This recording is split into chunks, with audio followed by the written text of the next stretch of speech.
Hello everyone, welcome back to another video. This is Pranav, and in this video we'll be talking about how to implement and demonstrate Q-learning algorithm. Reinforcement learning is an interdisciplinary area of machine learning and optimal control concerned with how an intelligent agent is out to take actions in a dynamic environment in order to maximize the cumulative reward is what we're looking forward to. And basic components are an agent, environment, actions, and rewards. So a reinforcement learning model has four essential components, that is a policy, a reward, a value function, and a environment model.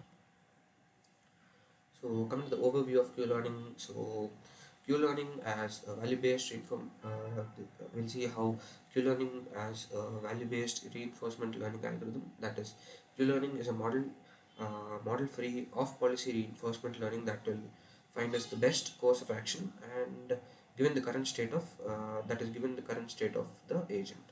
So use of Q values to iteratively improve the behavior of the agent. So in Q learning we use Q values wherein we are going to have a model free environment, and that is having no policy reinforcement learning, and this is used to find the best course of action. So Q learning uses Q values to represent the expected cumulative reward of taking a particular action in particular state. So Q table. So building of Q table, that is Q of S, A values, that is the Q table is a lookup table wherein we calculate the maximum expected future rewards for action at each state, and initialization and update of Q values based on the agent's experience is done. So to learn each value of the key table, we use Q learning algorithm, which involves an iterative process of updating the values based on the agent's experience. Basic Q learning algorithm, that is this is the description of key steps in the Q learning algorithm. So Q learning is a model free reinforcement learning algorithm to learn the value of an action in a particular state. So it does not require a model of the environment and can handle problems with stochastic transitions and rewards without requiring adaptations. Exploration and exploitation phases are also a part of Q-learning, and the Q-learning algorithm involves a balance between exploration, that is, to trying new actions, and exploitation, to choose actions based on the current knowledge to find an optimal policy.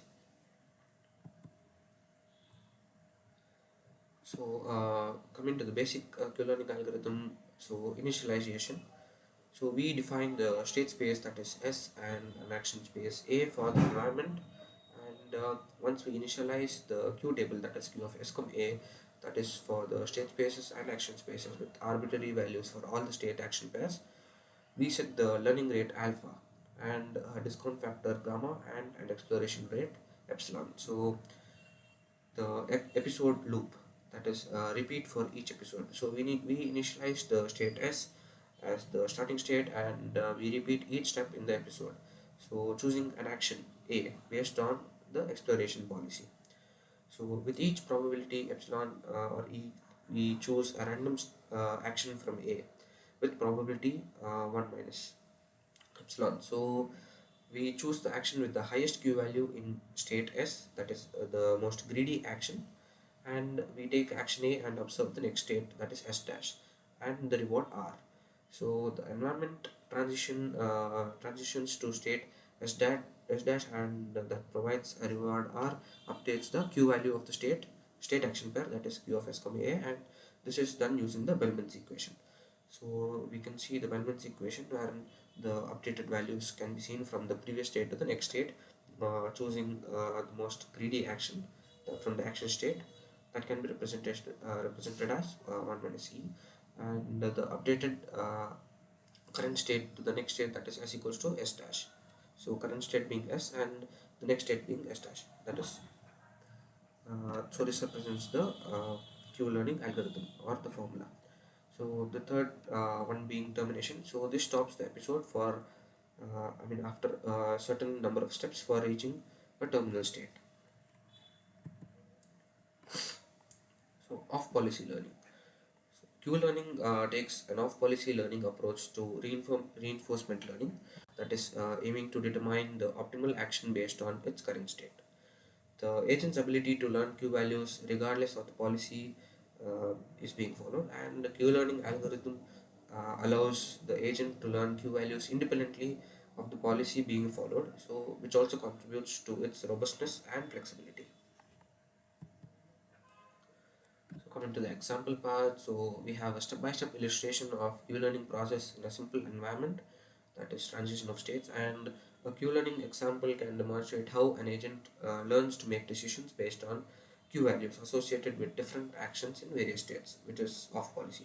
And also we initialize and we have action selection and Q value updates in each and every episode.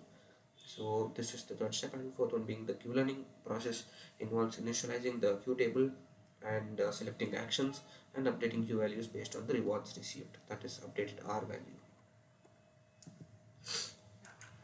So convergence and optimality. So for any AI or prediction model we know, or the algorithm that we use, we have to check the convergence and optimality of its usage. So coming to the first one, that will be to discuss on the convergence of Q learning. Second one being Q learning aims to converge to an optimal policy by iteratively updating the Q values based on the agent's experience and the rewards received. So it is to maximize the rewards received and also follow a greedy approach. So the goal of maximizing the Q value to find the optimal action selection policy will be a third point, and fourth one being the ultimate objective of Q learning is to maximize the Q value for each state action and not just the overall outcome. So each state action we just improve the model and using the state action pair to determine the optimal action selection policy. This has no dependence values to the policy or the number of steps being followed. So applications of Q learning. So in real world, applications of Q learning is done in such as game playing and robot control, and Q learning has been successfully applied to various real world problems such as game playing, robotic control, and optimization tasks. So success stories and challenges in applying Q learning to complex problems such as mathematical analysis, or to know, or to be able to solve prediction analysis based on a number of states.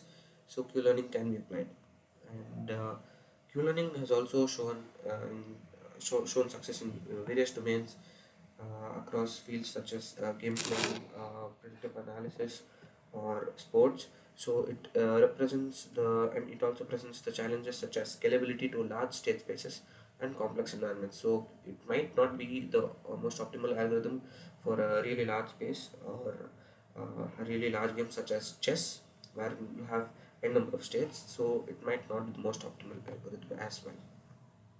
So thank you guys for watching the video. Hope you guys understood the topic.